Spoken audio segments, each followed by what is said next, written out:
ទាំងអស់គ្នានេះនៅក្នុងថ្ងៃនេះខ្ញុំទិញបានត្រីខ្យានេះអូត្រីហ្នឹងមួយឡើង8គីឡូធំខ្លាំងមែនតើតែខ្ញុំយកទៅកណ្ដាលទេនេះឡើងធំមកហ្មងត្រីខ្យារបស់យើងហ្នឹងត្រីទលេខ្ញុំយកត្រីហ្នឹងយកមកឆាខ្ញីមួយទៀតយើងយកមកស្ងោរជក់នេះខ្ញីរបស់ខ្ញុំឡើងមកកញ្ច្រែងតោះឥឡូវហ្នឹងចាប់ដើមធ្វើជាមួយខ្ញុំទាំងអស់គ្នាដំបូងឡើយខ្ញុំចាប់ដើមលាងត្រីនេះស្អាតសិន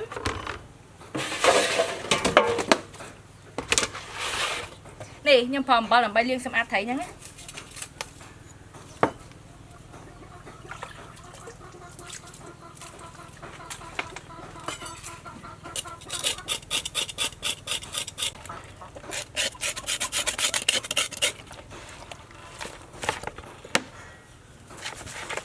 អូធំខ្លាំងមែនតើត្រីរបស់យើង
នេះតោះបន្តិចខ្ញុំចាប់ផ្ដើមចិតខ្ញី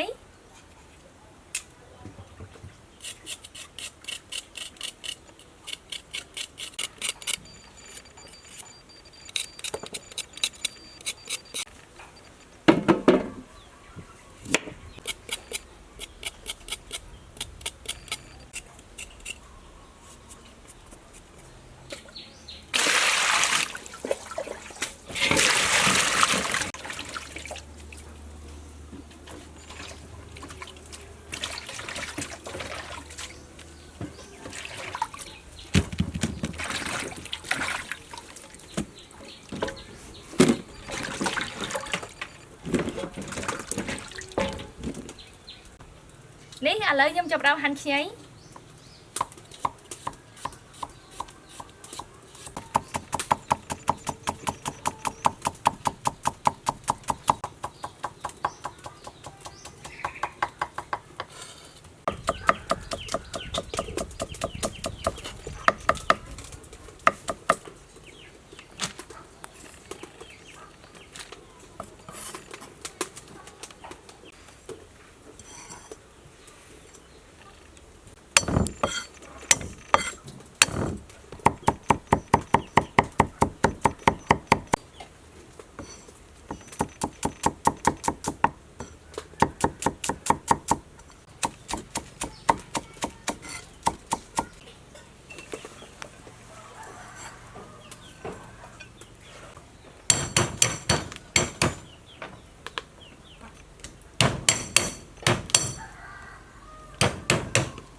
នេះឥឡូវនេះខ្ញុំចាប់ផ្ដើមកាត់ត្រី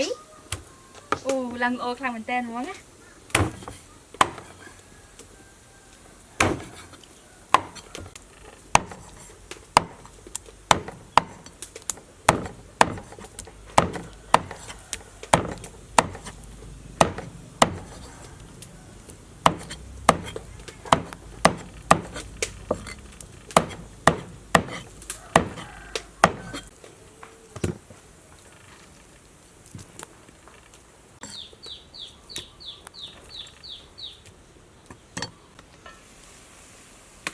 នេះឥឡូវហ្នឹងទឹករបស់យើងបានពុះហើយខ្ញុំចាប់ផ្ដើមដាក់ស្ងោរត្រី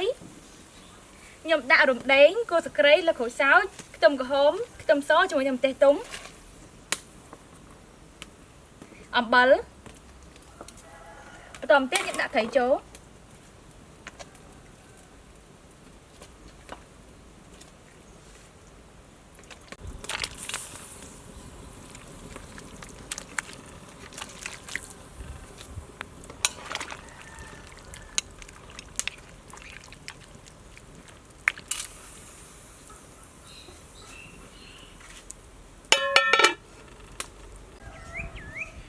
ឥឡូវនេះខ្ញុំចាប់ផ្ដើមដាក់ឆាខ្ញីដំបូងឡើយខ្ញុំលីងខ្ញីនេះឲ្យក្រៀមសិន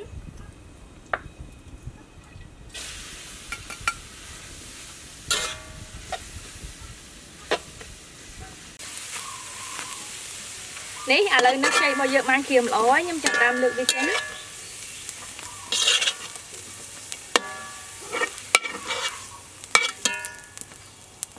បន្តមកទៀតខ្ញុំចាប់ផ្ដើមដាក់លីងខ្ទឹមសខ្ទឹមខំជាមួយនឹងគល់ខ្ទឹម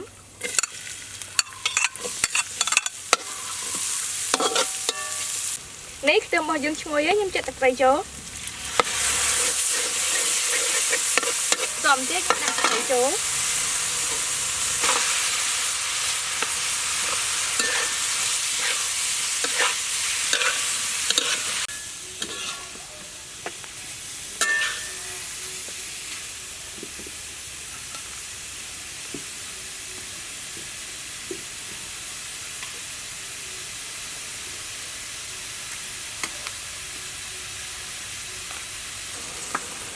នេះបន្ទាប់មកទៀតខ្ញុំដាក់ស្ករស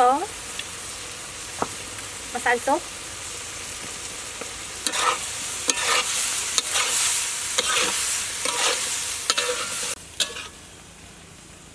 បន្ទាប់មកទៀតខ្ញុំដាក់អំបិលចូល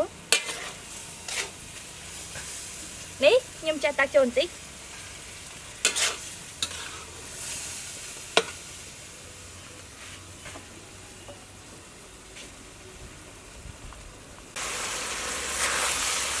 នេះត្រីរបស់យើងបានឆ្អិនហើយខ្ញុំដាក់ខ្ញីចូល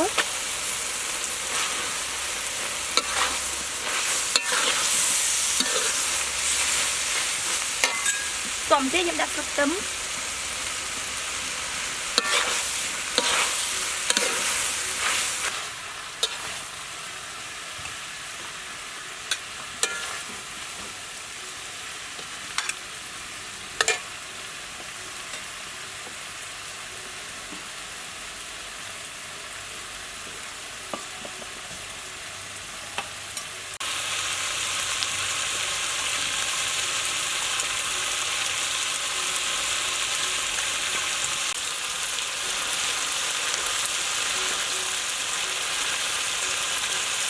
នេះឥឡូវខ្ញុំចាប់ដាក់ជក់ត្រីខ្ញុំដាក់ស្លឹកខ្ទឹមជាមួយនឹងជីនាងវងដាក់ក្រូចឆ្មាអូចំណោមមែនតើហ្មងណានេះឥឡូវនឹងម្ហូបទាំងពីរមុខរបស់យើងរួចរាល់ហើយតោះញ៉ាំជាមួយខ្ញុំទាំងអស់គ្នាអូចំណោមខ្លាំងមែនតើហ្មងណាអូឡើងឈ្ងុយមកហ្មង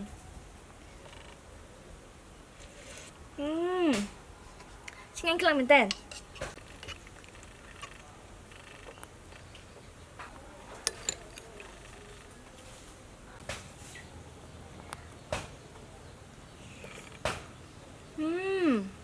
សាច់ត្រីឆ្ងាញ់ខ្លាំងមែនតើហ្មងណា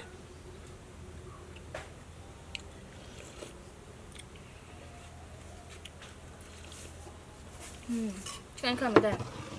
នេះឥឡូវនេះយើងមកភ្លក់ឆាម្ដង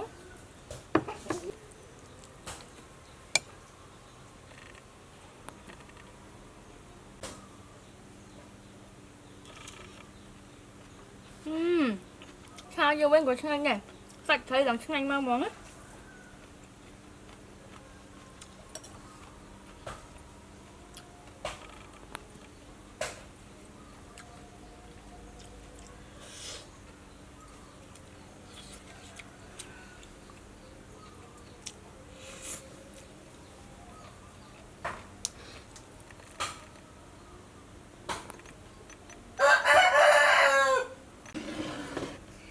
អរគុណអ្នកទាំងអស់គ្នាចំពោះការតាមដានទស្សនាវីដេអូរបស់ខ្ញុំបាយបាយ